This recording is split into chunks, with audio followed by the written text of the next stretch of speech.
Okay, Allison, I'm going to get you all set. Cool.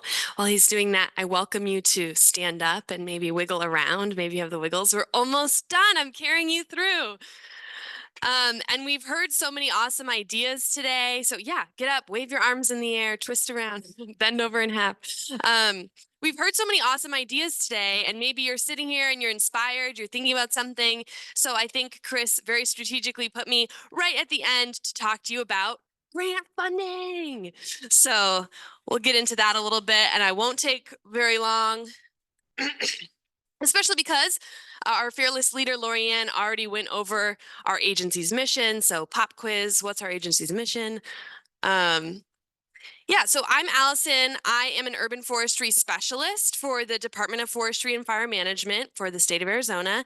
I totally see where you were going with your idea of what I was going to talk about, Emilio, but we do have an urban forestry team. And so I don't know anything about, what's going on out there. I mean, I know very little about it, but we really focus on our urban areas.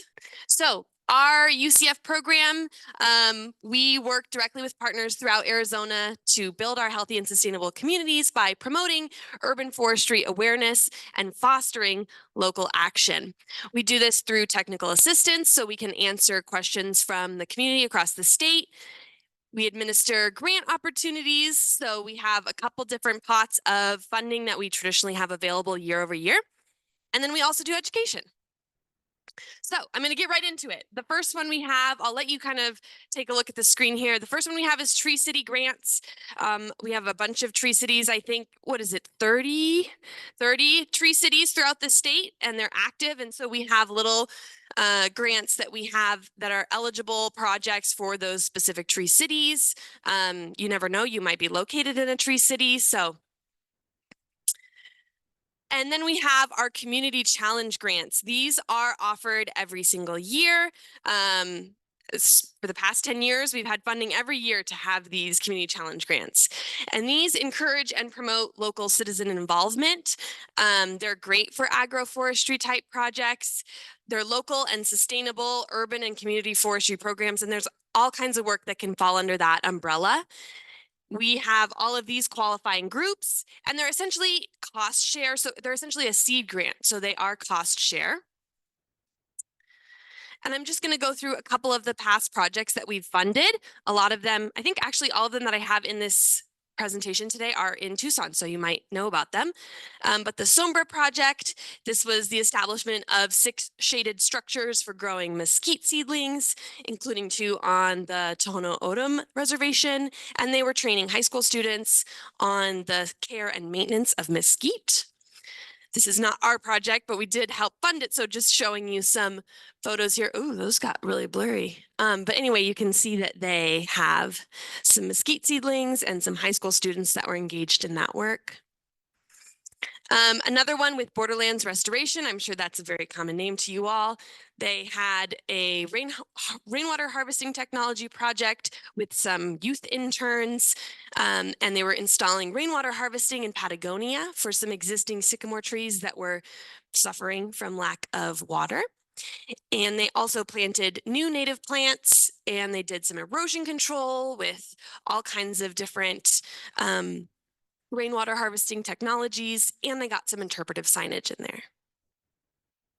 Here you can see at the end of that project, they're brand new planted grasses for the filtration and the soil stability, and then some rock dam structures here. And then another one, this one both of those were in 2022 that we funded those. And then the Community Science Rain Garden Care, WMG, the Watershed Management Group. So they created 2,500 Spanish language rain garden care manuals. They did updates to their website with this funding. They did 7 rain garden care workshops with 60 participants, neighborhood outreach. There you can see some photos from that project that we helped fund. Again, these are community challenge grants, so it was cost share. So in terms of how to apply, we have these yearly themes, and you need to meet the strategic goals from our forest action plan. in terms of the project. And there are tons of guidance documents that can be found on our website, or if you reach out to us. The 2024 Community Challenge Grant request for proposals should be out in the late summer of this year. And we offer assistance with grant applications. So if you have an idea and you're not sure if you qualify, just reach out to us. If you have an idea, talk to us. We're very approachable. We're really easy to reach, and we can help you talk about that. And Maddie, do you want to add something?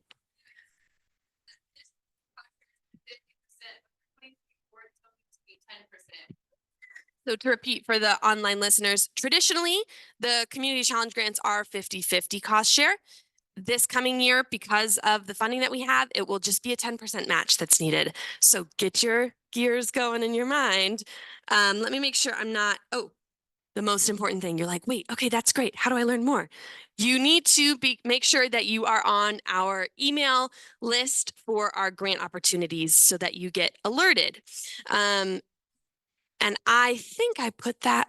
No, I didn't. Don't worry. Just email me, or you can come talk to me after this and grab a business card or talk to any of my teammates, and we will make sure that you are signed up for our UCF Urban Community Forestry Grant Opportunities email listserv. That's really the main takeaway of this presentation. Sign up for that email listserv. We'll tell you about all the funding opportunities. You have that great ideas, and we can potentially help you fund them. We can help you through the entire process. If the RFP process for federal funding feels a little daunting to you, or you've never done it before, or you've done it a lot of times, but maybe never been funded, talk to us. We can help you work on that. Yeah, I think that's everything. Great. There's my email once again. Email us. Okay, we got one question from Mick here. Yes, as you know, SWAAN represents 4 states. Your talk, SWAAN represents 4 states, and you're speaking principally about Arizona. Are there similar programs in the other 3 states, Utah, Colorado, and New Mexico? I think this is on. Yeah. Yes. The answer is yes. So, Raven from the Forest Service is a great resource for you if you're interested in that, because they are Region 3, so New Mexico. And great question. And again, the answer is yes. We got NRCS in all 4 of those states and 50 states, and we got state and private forestry in all 50 states and the 4 states with the same types of programs. To Okay. support your fun ideas. Thank you so much. Thank you, Emilio. Thank you, Allison.